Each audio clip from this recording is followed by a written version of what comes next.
मंडळी, कसे आहात सगळे? आय होप तुम्ही सगळे खूप मस्त मजेत असाल आणि माझे व्हिडिओज पाहून तुम्हाला आणखीनच मजा येत असेल। गेले बरेच दिवस मी ठरवत होते की नवीन गॅसवरती काहीतरी कुकिंग व्हिडिओ किंवा रेसिपी व्हिडिओ घेऊन यावा, परंतु वेळ काही जुळून येत नव्हता। तर म्हटलं आज मस्त हनुमान जयंतीचा मुहूर्त आहे, तर काहीतरी स्पेशल मेजवानी होऊन जाऊ देत। तुम्ही बघू शकता इथे मी गोडाचं वरण, पनीरची भाजी, जीरा राईस केला आहे। परंतु नेहमीप्रमाणे आपला चपाती किंवा ज्वारीची भाकरी खाऊन कंटाळा आला होता, त्यामुळे मग मी ठरवलं आता पनीरच्या भाजीसोबत काय बरं स्पेशल बनवावं। म्हणून ठरवलं की आज आपण बनवूयात मस्तपैकी hotel style naan. So hotel style naan घरच्या घरी कसा बनवायचा याची रेसिपी आजच्या व्हिडिओमध्ये तुम्ही पाहणार आहात। नान बनवण्यासाठी सगळ्यात आधी आपण घेणार आहोत 1 वाटी गव्हाचं पीठ। गव्हाच्या वाटीच्या प्रमाणानुसार आपण अर्धा वाटी घ्यायचं आहे मैद्याचं पीठ। त्यानंतर त्याच्यात घालणार आहोत आपण अर्धा चमचा बेकिंग सोडा। बेकिंग सोडा घातल्यावरती त्याच्यात अर्धा चमचा आपण घालणार आहोत बेकिंग पावडर। बेकिंग सोडा आणि बेकिंग पावडर कोणत्याही किराणा दुकानात अवेलेबल होऊन जातं। सो त्यानंतर आपण याच्यात घालणार आहोत 2 छोटे चमचे तेलाचे आणि मग त्यानुसार चवीनुसार मीठ आपण ह्याच्यात घालायचं आहे आणि हे सगळं मिश्रण एकजीव व्यवस्थित करून घ्यायचं आहे।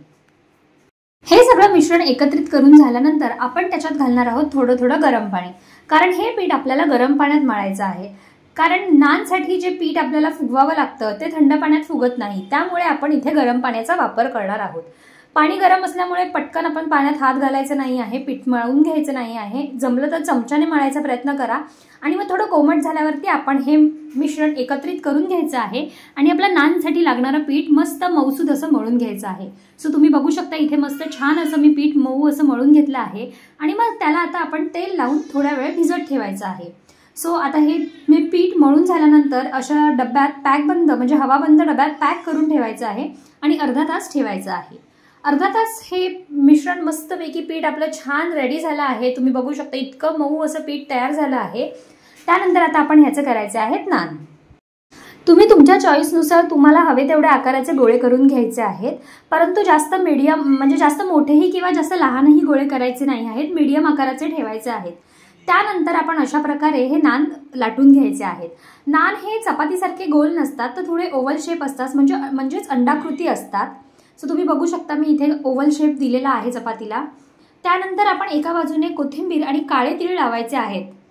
त्यानंतर ते पुन्हा लाटण्याच्या साहाय्याने असे जरा दाबून चपातीवरती बसवायचे आहेत आणि मग मागच्या बाजूला ज्या बाजूला आपण काहीच लावत नाही त्या बाजूला आपण असं स्पॅच्युलाने किंवा हातानेही पाणी लावू शकतो। सो आता इथे तुम्ही बघू शकता मी इथे पाणी लावलं आहे आणि आपला तवा मस्त गरम सणसणून तापून घ्यायचा आहे। जेवढा गरम तवा तापणार तेवढाच आपला नान छान त्या तव्यावरती चिटकून बसणार आहे।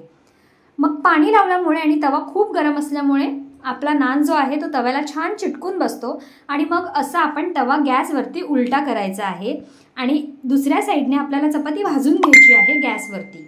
सो तुम्ही बघू शकता ही अशी ट्रिक किंवा ही अशी पद्धत तुम्ही वापरायची आहे। हॉटेलमध्येही हीच पद्धत केली जाते।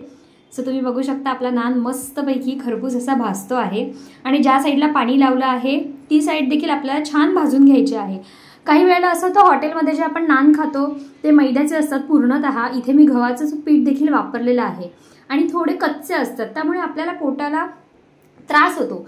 पण आपण जे घरी नान करतो ते असे दोन्ही बाजूने खरपूस भाजून घ्यायचे आहेत। सो तुम्ही बघू शकता माझे नान इथे रेडी झालेले आहेत। सो तुम्हाला हा व्हिडिओ कसा वाटला मला हे कमेंट सेक्शनमध्ये सांगायला विसरू नका। सो जेवण रेडी आहे आणि अशा प्रकारे हनुमान जयंतीच्या निमित्ताने सागर संगीत जेवणाचा बेत मी केला होता।